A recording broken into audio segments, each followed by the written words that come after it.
It was the best of times, it was the worst of times. It was the age of wisdom, it was the age of foolishness. These opening lines from Charles Dickens' A Tale of Two Cities diagnose a society trapped in extreme political and social contradictions. Dickens used this paradox as a foundation for a structural framework containing a massive historical narrative. We see this structure clearly in the macro layout. The story divides into 3 books, broken down into 45 chapters.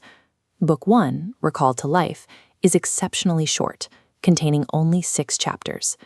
Yet these initial 6 chapters act as the load-bearing blueprint for the entire text. They establish the distinct forces driving the novel: profound psychological trauma and violent societal revolution. To understand this structure, we must look at the constraints of its original release. Dickens published the novel in weekly installments from April to November of 1859. These installments appeared as a serialized feature within his own literary magazine all the year round. This created a distinct timeline disparity. The audience reading the magazine lived in the mid-19th century, but the precise setting and historical data they were consuming were completely pulled from the era of the French Revolution. To ensure the historical accuracy of that exceptionally turbulent period, Dickens relied heavily on the work of historian Thomas Carlyle. Carlyle's 1837 publication, The French Revolution, A History, provided the necessary factual parameters and atmosphere, while Dickens drew thematic inspiration from a play he recently acted in called The Frozen Deep. Dickens faced a specific technical challenge here. He had to compress the vast history of the French Revolution into tight weekly serialized data points that would keep a distracted public engaged. We see his serialization hook operate immediately in Chapter 2. The setting is a Friday night in late November 1775. A horse-drawn mail coach struggles up a steep hill through a heavy, blinding mist. Out of this mist, a messenger from Tellson's bank intercepts the coach. He carries an encrypted institutional directive for one of the passengers, a bank employee named Mr. Jarvis Lorry.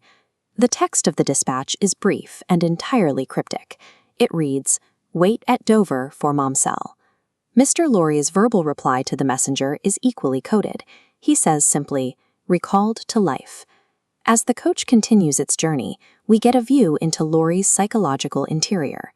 Dozing in the carriage, he fixates on a singular, disturbing abstraction. He is on his way to dig a man out of a grave who has been buried for exactly 18 years. The physical endpoint of this transmission occurs in Chapter 4, at the coastal town of Dover.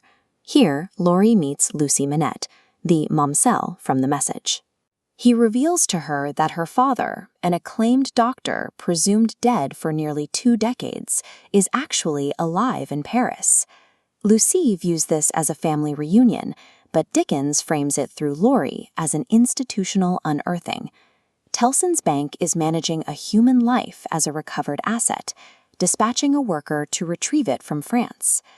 To understand what Dr. Minette is being retrieved from, Chapter 5 shifts the geographic focus. We move to the Saint-Antoine suburb of Paris, established immediately as the epicenter of French poverty. The narrative triggers with a specific physical incident. A large cask of red wine falls from a passing cart and shatters across the cobblestone street. What follows illustrates the severe nature of starvation. Citizens drop to their knees to scoop the liquid from the dirty paving stones. Women use handkerchiefs to soak up the mud-stained wine, wringing it out directly into the mouths of their babies. The desperation distills into a single, loaded action. One man dips his finger into the muddy wine and scrawls a word across a wall: blood. Watching this play out are Monsieur and Madame Defarge, the proprietors of the local wine shop. They observe the desperation passively, fully aware of the pressure building in their streets.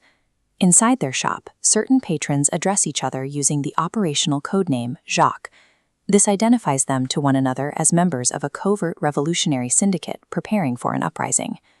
The wine cask incident serves as a physical measurement of societal pressure. By depicting citizens reduced to drinking mud, Dickens establishes a baseline of suffering that makes the coming revolution a logical consequence of aristocratic rule. Defarge leads Mr. Lorry and Lucy up a steep, dangerous set of stairs into a locked garret above the wine shop. Here, in Chapter 6, we finally encounter the subject of the recalled to life cipher. The subject is Dr. Manette. He is a frail, white-haired man sitting in isolation, obsessively focused on the physical task of shoemaking. When Mr. Lorry asks for his name, the response confirms his psychological erasure. He does not say Dr. Manette. He responds with a coordinate, 105 North Tower. 105 North Tower is his Bastille cell identifier. The French penal institution has replaced his human identity with a tracking number. His shoemaking is a severe trauma response.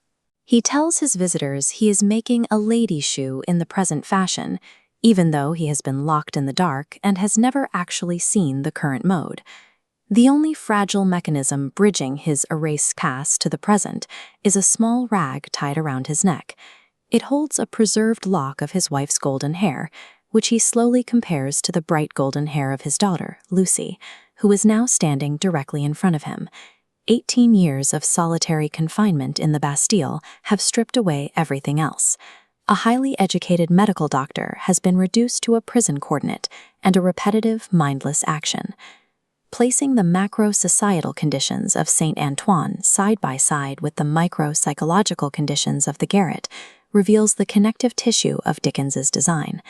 We can now define the dual application of the phrase recalled to life. On the micro level, it describes the physical and psychological extraction of Dr. Manette, rescuing him from the living grave of the Bastille and bringing him back to England. On the macro level, it points to the societal resurrection of France itself, which will rise from decades of starvation through violent revolution. The two events share a direct link. The aristocratic tyranny that buried a doctor alive for 18 years is the force driving the residents of Saint Antoine to drink mud off the street. By the end of Chapter 6, Dickens has tied personal tragedy to historical movement. This initial 6-chapter structure provides the foundation for the massive narrative weight of the 39 chapters that follow.